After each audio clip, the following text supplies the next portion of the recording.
Okay, perfect. Well, thank you very much for joining us once again at the podcasting stage here at Global Birdfair. My name is Jack. I am the host of Pangolin, the Conservation podcast, which is a celebration of all kinds of underappreciated stories, whether they be strange species or interesting ways of doing conservation, interesting people, interesting whatever.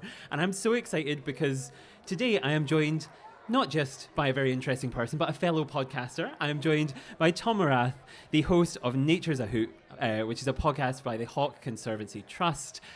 Thank you so much for joining me today, Tom. Jack, thank you very much for having me. I'm very excited. I've been following the progression of your podcast over the last few years, and so I'm finally here.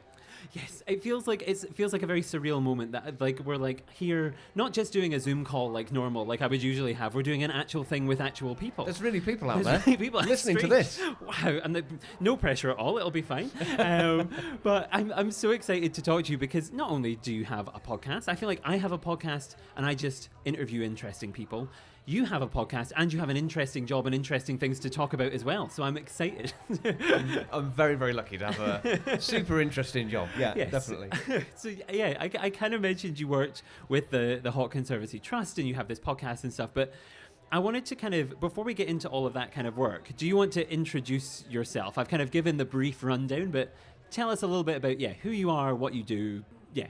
Who are you? Yeah, I'm Tom Morath, as you said. I work for the Hawk Conservancy Trust, which is a conservation-based charity, and we have a mission to conserve birds of prey and their habitats.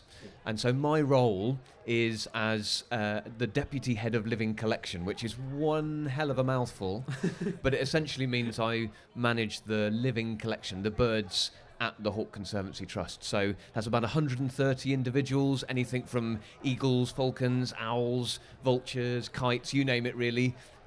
Pretty much all species or all groups of species are represented within our collection there.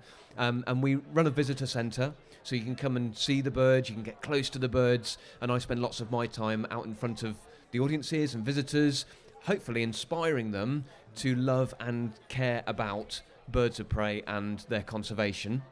And then, as you also mentioned, I am the host of Nature's a Hoot, which is a great way to access people who would never have the opportunity to come and see us down in Hampshire, and still create a bit of an affinity with birds of prey. So I feel like I spend my life banging the drum for you must love birds of prey. They're incredible and they're vital for their ecosystem, and that forms the very basis of who I am, I think, which is something very existential to say, wasn't it there? But I think it's probably true. I mean, we're at the end of day 2 now. We've had a lot. We've done a lot of talking. We're going to get existential, ethereal. Yeah, we're going to get deep very now. Meta, deep. Yeah, we'll be crying by the end. It'll be very. It'll be really. Yeah, hopefully not, but we'll see. No, that is brilliant, and I think what it leads me really nicely into is asking, like you said, you kind of have this passion, you have this love for them, and I always like to know from my guests because I think like. There's a lot of people want to be in this space, want to be working in this space. We talk to people all the time who are interested in these things, but don't quite know where or how did you get into this space in the first place? Like, where did your love come from, and where did that kind of basis for this journey begin? Well, I think the very beginning of it came from being out in the countryside, taking the opportunities when I was younger to go out with my parents, my grandparents. We'd go out on dog walks in the countryside, and from a bird of prey perspective, if we were in the right place at the right time, we would see a buzzard or we'd see a kestrel hovering by the side of the road. And I remember very, very occasionally, if we were coming back late, you'd see a barn owl quartering over the field next door. And I never really sort of forgot those moments. And I was lucky enough later down the line to have an experience flying birds of prey. So I went to a bird of prey centre, they let me have the glove on, and I had the opportunity to be just inches away from a real live barn owl. And that just sparked it. I was like, I can't do anything else. This is what I want to do. Is this a job? Can I do this for a living? And I was told by countless teachers and careers advisors, no, Tom, actually that's not a job. You need to do something else. And it turns out they were wrong. And I can do it for a job. And yeah, it's really a very special thing to be able to do what you love as your career. Yes, and I think it's an exceptionally... That's one of those things that I think sometimes when work gets stressful or there's things go wrong or there's moments of like, oh, I don't know, there's a bad news story. We kind of... It's so easy to forget that. But then having those moments of joy where you remember hang on now.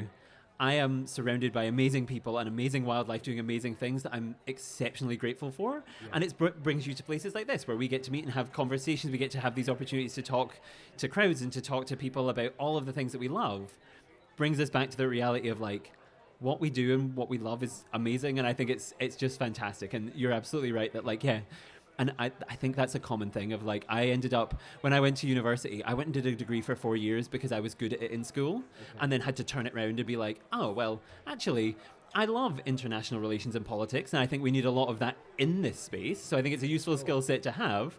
But actually, I enjoy talking to people like you. Like, I enjoy having those conversations and those moments with people and animals and seeing those moments of connection. It's really fantastic. Well, yeah, I mean, the conservation of wildlife is every inch as much about people collaborating and the people within that space as it is about the animals themselves, isn't it? Yeah. And if you can get those pieces working together, then hopefully something good's going to happen. Yes, absolutely.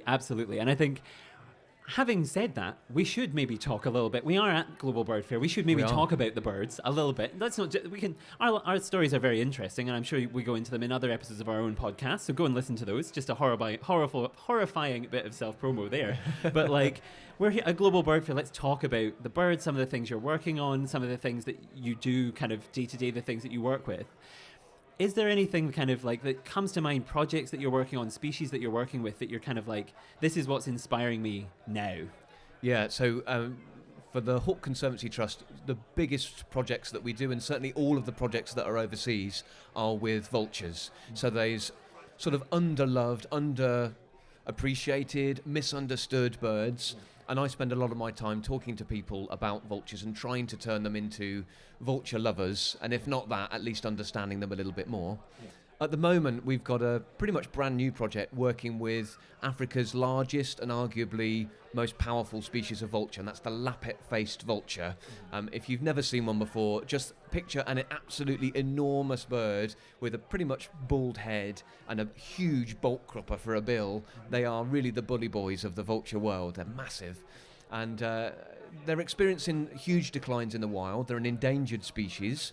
And just like most species of African vultures, they're facing poisoning problems, and poaching incidents have a big impact on their lifestyle in the wild and their ability to reproduce and survive. But one of the novel threats that they're facing is that African elephants are coming along and pushing over the trees that they prefer to roost and nest in. Now, they might, in one area, within a few hundred metres, a pair of Lappet-faced vultures may have half a dozen preferred trees that year on year they'll kind of cycle through those trees depending on the conditions of the year. Mm-hmm. Those trees generally are smaller trees than most other vultures would choose to roost and nest in, and so they're relatively easy for an elephant to come along and push over. Yeah. And now I'd love to be able to tell you, why on earth would an African elephant single out the tree that a Lappet-faced vulture is roosting in? And the answer is, we have absolutely no idea. Personal. It must be personal. There's no. Could be. There's a couple of theories out there. You know, maybe it's the smell. And let's face it, a vulture eats some pretty awful stuff. Doesn't help by contributing to their poor image. So maybe it's the smell. One of the other ideas that have been mooted is the idea that they're quite emotional creatures, elephants. Maybe they remember some of their relatives or some of the members of their herd being fed upon by vultures, and certainly Lappet-faced vultures. So having those big birds in their area, maybe it is personal. Maybe it genuinely is personal that they're thinking that never meant a good thing, having a Lappet-face in it. But we don't know. At the moment, our focus really is on trying to find a way to stop it more than trying to find a way to understand it.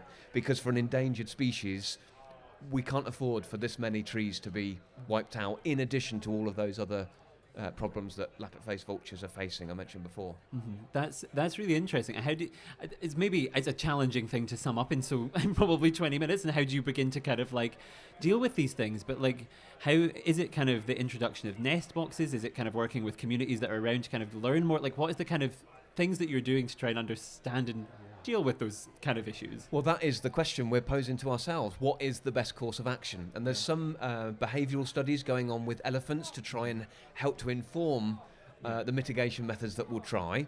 Some of the ideas have been anything from building fences around trees to using certain auditory methods to try and deter elephants away. There's a fantastic study that's been done with African bees to deter elephants away from farmers' crops in some parts of Africa.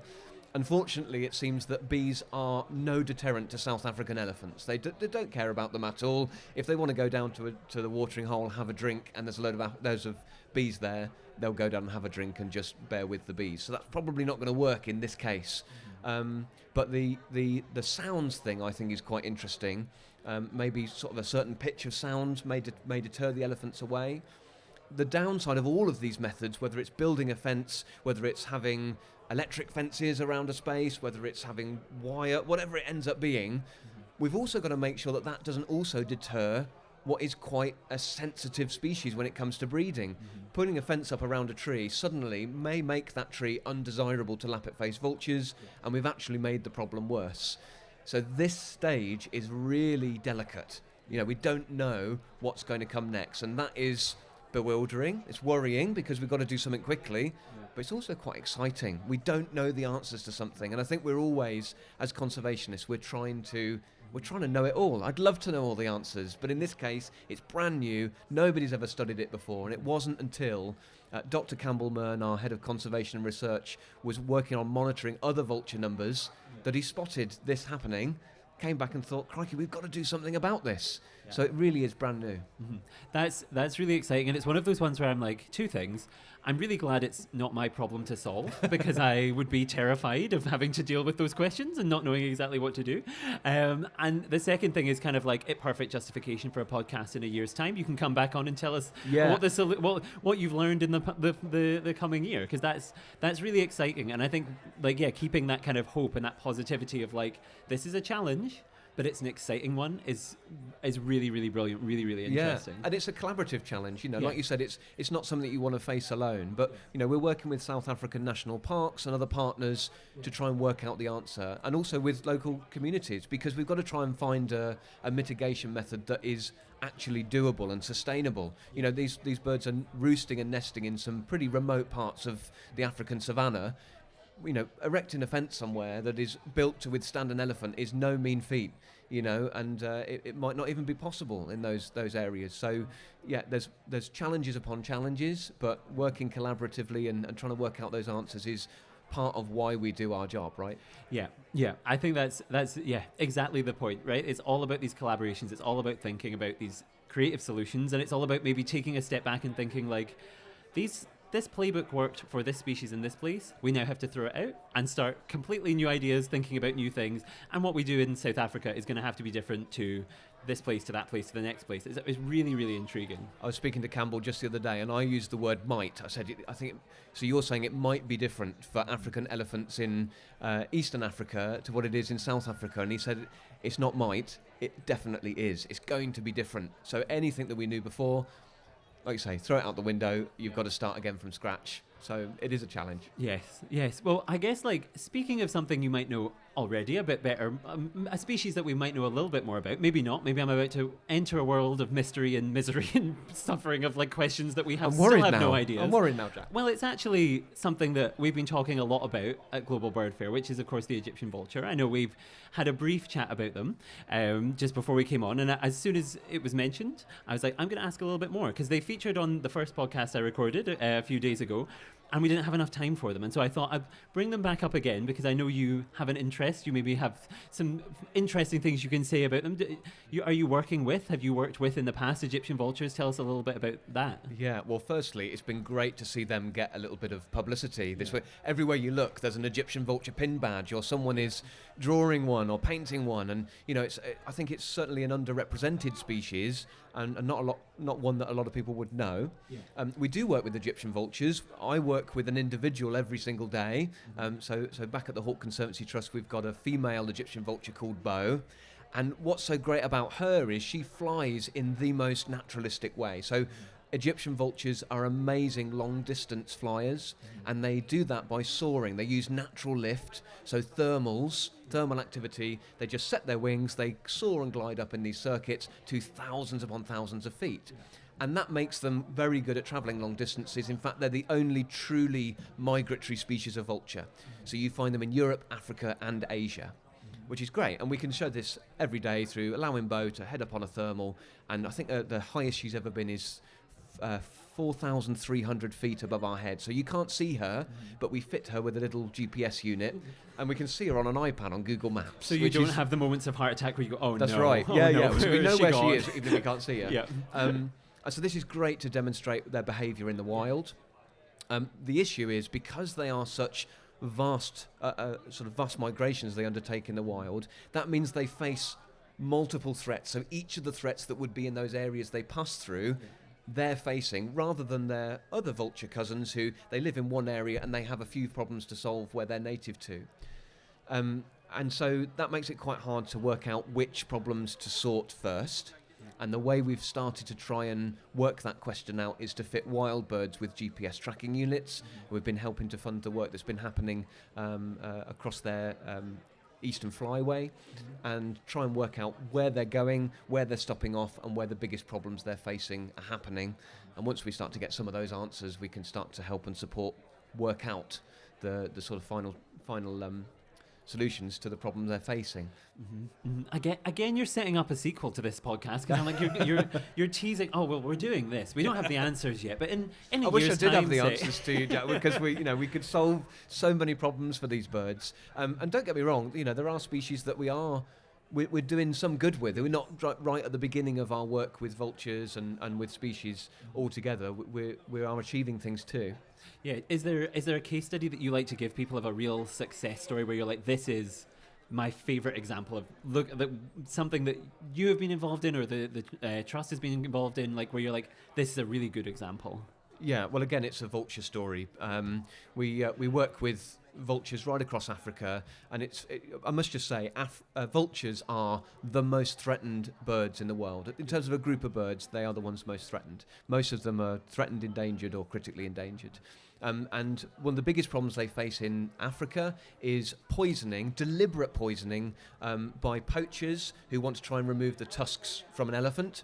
Now, of course, to do that, you need to kill the elephant. And once you've killed the elephant, you've created a fantastic feeding opportunity for vultures. And so if you're a game guard, you'll watch where the vultures are in order to try and catch the poachers, because they're going to go down to the carcass. And so the poachers will lace the carcasses with poison. And the reason I tell you this is because the success really has been in implementing our poison response action campaign, which is to provide something called a poison response kit. So everything in a rucksack, basically, that could be needed to help to occasionally treat vultures around the carcass who can be saved. Very often it's such a fast-acting poison, it's a high concentration of pesticide and insecticide.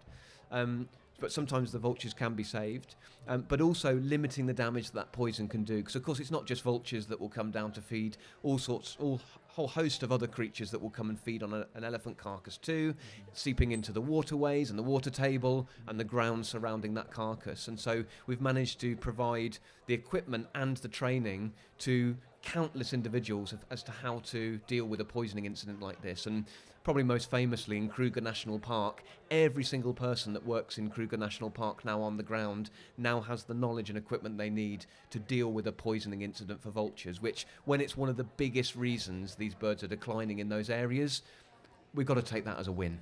That is fantastic. That is really actually brilliant. And when you think of the fact that, like, most people work in offices or in buildings where probably not even 1/4 of people are human first aid trained, the fact that many people now have been trained to do that for vultures and with these kits is fantastic and really, really interesting. Yeah, and within those kits, there's PPE for those people as well, because it's not just vultures. Yeah. If you're working with these poisons, you need to be safe yourself. We can't afford to lose personnel on the ground doing this. That's really, really interesting. And I think a brilliant point to kind of like, again, with these podcasts, I'm like, I wish I could be here all day talking to you, but I think it's a really nice, hopeful, kind of good example, positive story that we can kind of start to like move towards my final few questions on. Because I think it's like, hopefully, these are the questions I've been asking everybody. There's 3. Just things that, like, I think give us a good range of kind of like advice and also intriguing things to continue to investigate after the podcast is done. And I think, like, with those stories of hope and interest and passion, there might be a lot of people listening to this and going, I want to be involved, I want to do something, I want to be involved in this space more. And so what would your top piece of advice be for somebody to get more involved in the conservation and nature space? I mean, for me, the way I got here originally was by being a volunteer. You know, offering that time for free is actually not for free, because you're gaining a huge amount of expertise from the people you're working alongside. And certainly what I found was the more you put in, the more you can get out. And I was in a really privileged position that my parents were able to support me going to, you know, work alongside people who loved and adored birds as much as I did. And, you know, even when I was a child, you know, in secondary school, would take me there at the weekends to be able to do that. So not everybody's able to have that, but if you can, offering some of your time for free is not necessarily for free. You're gaining experience, you're gaining an understanding and appreciation of what the job is actually like. And I've even met people who have gone and done that and thought, you know what, actually it's not for me. I'd quite like to have a step back and not have to do the hands-on work myself. But yeah, that would be my advice, is try and get as much hands-on experience as you possibly can, even if it feels like you're not being paid for it. Maybe you are. Mm-hmm. That's a really interesting and really good piece of advice, I think, especially for people who are actually for anybody who wants to get more involved from very young to somebody who does it at the weekends during a job. Really good advice. Second question I ask everybody, and this is going to, I think, be especially hard for you because you are a proper bird person, is what is your favourite underappreciated bird species? I mean, it's got to be a vulture of some sort. It really has. I'm going to go with a hooded vulture because they're not the biggest, they're not the strongest, but I reckon they're the sweetest. Okay. Let me tell you a fact about a hooded vulture that I love, is that their faces change colour depending on how they're feeling. They're a bird that literally blushes when they're happy or excited. Okay, you can't see this, listeners. Maybe, well, the people here can for once. I keep forgetting there's people here because I'm so used to doing this on Zoom. People here can see me gasp. Anyone listening to this online, that is incredible. There's a tear in your eye, Jack. You said you would be crying by the end. Someone get me tissues now. I can't be on the stage anymore. I have to go. No, that's brilliant. And I think enough to make everybody fall in love as a quick fire. And I think you've nailed the answer. The single fact has made me fall in love. And the final question I will ask is, as I mentioned at the start, you are the host of Nature's a Hoot. You are a podcaster. So where can people go to keep up to date with you and learn more about you and everything you do? And yes. It were two things, really. You mentioned there, go and listen to Nature's a Hoot. If you like birds of prey, or like nature in general, really, we've got a few different episodes that are all about nature, but they're like little fact files about birds of prey. So that's available anywhere you get your podcasts. And really, for anybody who ever gets a chance, come and visit us down in Hampshire, the Hoot Conservancy Trust Visitor Centre. You will get closer to birds of prey than you ever thought possible. It's as close as you can get while still being comfortable. Let's just say that. You'll have vultures skimming you over the top of the head, owls silently gliding right beside you. So they're the best ways to sort of get involved in what we're doing, really. Come and see us and listen if you're too far afield to come and see us. Yes, and don't visit if you're an elephant carcass because you're not going to have a good day. Well, if you're an elephant carcass, if you're an elephant carcass that's not poisoned, you'll be very welcome, even if there's not a lot left of you by the end of the day. Yeah, brilliant. And well, just to wrap up, of course, while you're doing the promo, I'll jump on the bandwagon as well and say, listen, Pangolin the Conservation Podcast is available across all social medias at Pangolin Podcast on Twitter, Instagram, Facebook, LinkedIn, wherever you get your information from on social media, we are there. And we are also available, of course, to stream on Spotify, Apple Podcasts, wherever you get your podcast from. Go and subscribe, go and have a listen. There is so much out there. There are episodes about all kinds of birds, so go and have a listen. And yes, the last thing to do, having said all of that, is, of course, a huge thank you to you, Tom, for joining me today. It's been absolutely fantastic. And yeah, thank you so much. It's been brilliant to just pick your brains of all of this because I've just loved it. It's been brilliant. Yeah, it's been really fun. Thanks for having me, Jack. It's great. Thank you so much. And thank you very much to everybody here for listening and everyone at home for listening. And yes, talk to you all soon. Thank you. Bye.